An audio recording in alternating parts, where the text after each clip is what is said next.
llega la balanza. El tema, doctora María Fernanda, es muy delicado porque nosotros hemos visto a nivel nacional cómo la educación primaria y secundaria viene de capa caída.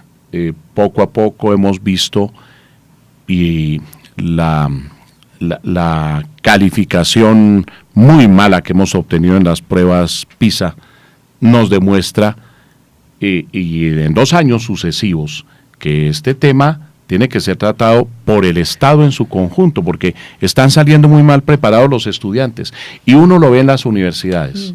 Yo lo digo como profesor universitario, llegan muy fácilmente estudiantes que se supone deberían tener una preparación mínima, por ejemplo, desde el punto de vista de la historia colombiana, o desde el punto de vista de la geografía, o desde el punto de vista del mismo lenguaje, ¿no?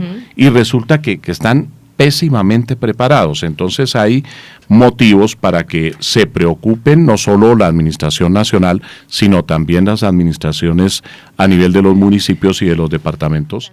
Esa es como la diferencia. Entonces, digamos, algún sector del magisterio que esperaba que se acabara la figura de los colegios en concesión, pues les molesta que se mantenga, ¿sí?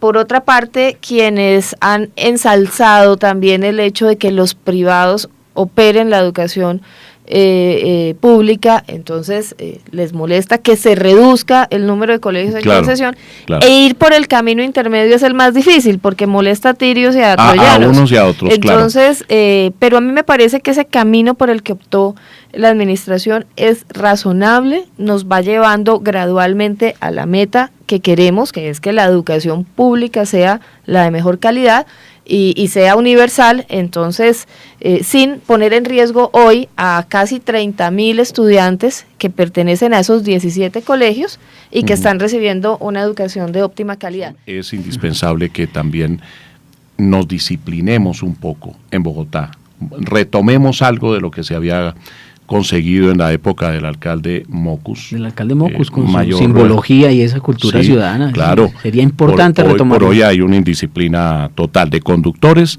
y de transeúntes y de motociclistas y de los que montan en las bicicletas. Es un desorden muy grande y allí uno no le puede echar la culpa al alcalde de todo eso, pero sí valdría la pena campañas educativas. Hay una resistencia también al cambio que es preocupante, y por ejemplo en los datos que nosotros hemos evaluado sobre las infracciones, imagínense que en Bogotá hay una persona que tiene 295 multas de tránsito, debe casi 120 millones. Imagínense lo que uno le tocaría ponerse a hacer para acumular eso.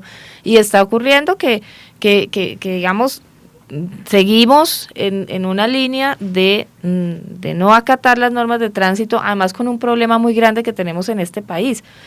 Para tener una licencia de tránsito, yo creo que no es necesario saber manejar, eso es lo que le muestra a uno la realidad en la calle. La gente sabe mover un carro, lo prende, anda adelante, parquea, etcétera, pero manejar, entender el sistema de la movilidad, entender que las señales tienen una función, acatarlas, me parece que hay una distancia, y eso se está reflejando, se está reflejando en la vía. Esta semana, por ejemplo, hubo un accidente terrible del SITP, de un vehículo del SITP que atropelló a una señora con su hijo, iban en una bicicleta. ¿Cómo puede ocurrir que alguien que maneja transporte público, digamos, bueno, no habría que mirar los detalles del accidente, pero este tipo de cosas no pueden seguir pasando en la ciudad, y aunque los peatones y los ciclistas a veces somos imprudentes, también son los conductores. También, digamos, hay que tener una consideración especial, es que es distinto cuando uno va en un carro, claro, hay que cuando va, la defensa es el cuerpo mismo de las personas, entonces yo sí creo que hay que tener un cuidado especial, además porque todos somos peatones, así nos montemos a un carro, en algún momento somos peatones. Somos peatones, claro, y esa es la prioridad. Debemos tener esa prevalencia, pero a la vez tenemos que adquirir una cierta cultura ciudadana. Bueno, yo tengo también la preocupación respecto a las denuncias que se formularon, doctora María Fernanda, en el sentido de que se había impuesto unas ciertas cuotas de partes los o comparendos. de comparendos. Para los conductores en la capital de la República, y que se impartió, según dijeron algunos miembros de la fuerza pública, que se les había ordenado cierto número de comparendos. ¿Esas denuncias en qué pararon? ¿Sí hay alguna investigación? Pues eso entiendo, está en investigación. Incluso el comandante de la Policía de Tránsito salió a desmentir y demás. Yo tengo una pregunta en el fondo de ese asunto. Digamos, el riesgo que veo es que por una presión de esa naturaleza, pues los agentes salgan a hacerle parte a cualquiera, a de pronto inventarse una infracción que no se cometió y demás. Pero de fondo, digamos, el tema de las cuotas, ese es el problema que puede tener. Sí. Indudablemente sería una presión indebida, Eso, pues, no pero tiene desde sentido. el punto de vista jurídico no basta con que lo hayan afirmado algunos miembros de la policía, sino que tendría que ser probado. Hasta ahora no he visto yo, por lo menos, ninguna prueba en el sentido de que la secretaria de Tránsito haya impartido alguna... Se cierran los micrófonos en La Balanza.